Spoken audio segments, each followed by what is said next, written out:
Hello, and welcome back to my violin channel. Today's video is going to focus on arm vibrato. So for those of you who are just starting out on violin and don't know what vibrato is this technique where you shake your finger and that makes the violin tone more beautiful. So I'm going to do a quick example here. This is a violin playing the normal way with no vibrato. And here's an example of violin playing where we're going to shake our finger and that's going to make the violin sound more beautiful.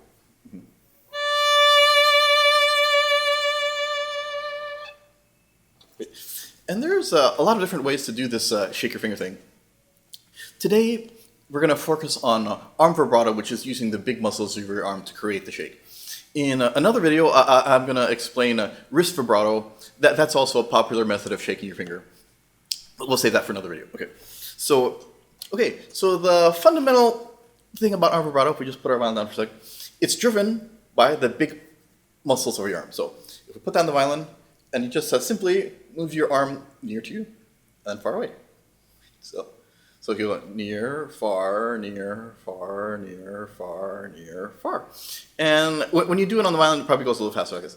Near, far, near, far, near, far, near, far, near, far, near, far, near, far. Okay, so let's try to apply this principle to the instrument. So I'm gonna grab my violin here. And let's experiment with this vibrato exercise that I learned from my teacher, Aiello, and she learned it from the great American Suzuki pedagogue, John Kendall. Okay, so I'm going to just put my first finger on the A string, and I'm not going to press all the way down. I'm just going to lightly ride on the surface of the string, and I'm just going to slide up and down the fingerboard. And I'm not going to really measure how far that distance is. I'm just going to kind of go far up and far back.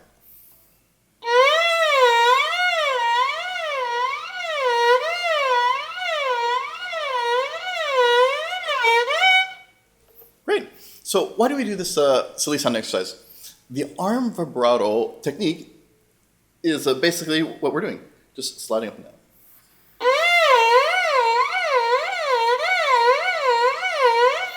And if you just slide narrower and narrower and narrower, it will sound more and more like vibrato.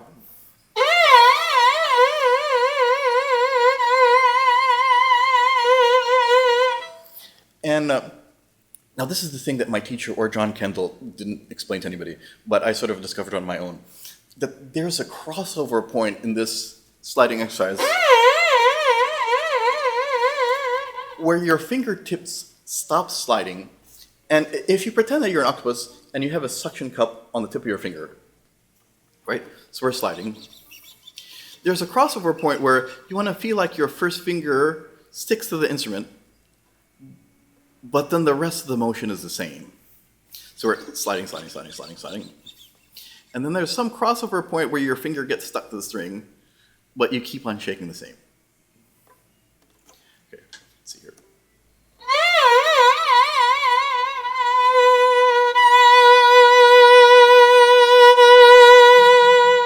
Great. And let's just try this on a couple other fingers. I'm going to try it on second finger, same thing. I've noticed just from years of teaching, second finger tends to be most people's most comfortable vibrato finger. Okay.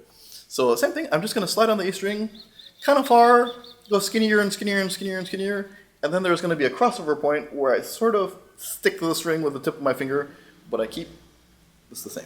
Okay.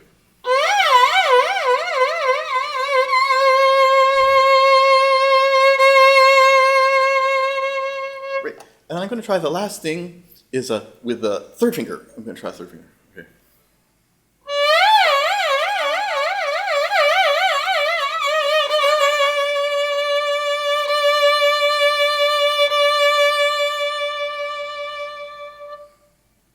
Great. So let me just mention two more things to keep in mind when you're experimenting with this technique. Okay, the first thing is this concept of the wiggle space. So I think in a previous video, when I was explaining how to hold the violin, we were talking about holding your thumb on this side and holding the neck of the violin on the first joint on the side. The one thing as you move into these more complicated techniques though, if you continue to hold the violin like this, it's a little bit complicated because now if you shake and you have a little bit too hard a grip like this, the whole instrument is shaking. That's not good, that's not good. So doing vibrato, I like to take this grip a step further and make a wiggle space. So what's a wiggle space? On this side, if you just make a space, it doesn't have to be very big. 1 or 2 millimeters is plenty of space. Just enough so that you're free on this side of the violin to move. Yeah. So that's the one thing you want to keep in mind, is the wiggle space. Okay.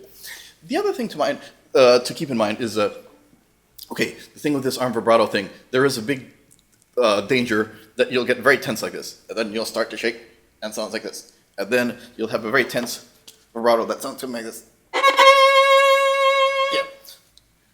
You want to be very careful not to be tense, and you just want to be like a jellyfish, really relaxed. And you want to be relaxed from your fingertip all the way to your shoulder, because those are the muscles we're using. So that way when you do this motion, it's not a tense motion, it's just relaxed. So here we go.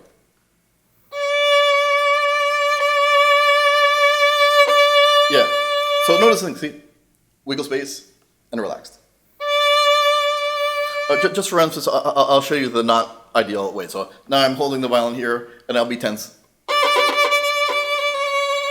If your vibrato sounds like that, probably you have not enough big wiggle space and you're maybe tense somewhere in this part of your arm. Great, so I hope this is helpful. I'm going to make a second video that covers wrist vibrato. Wrist vibrato is also very popular in the United States. And I'll make a third video that explains why one would choose one over the other and other such things. But thanks for listening, and if you like this video, please subscribe. I'm shooting for doing one of these tutorials at least once a week, hopefully twice a week if I can find the time. But talk to you later.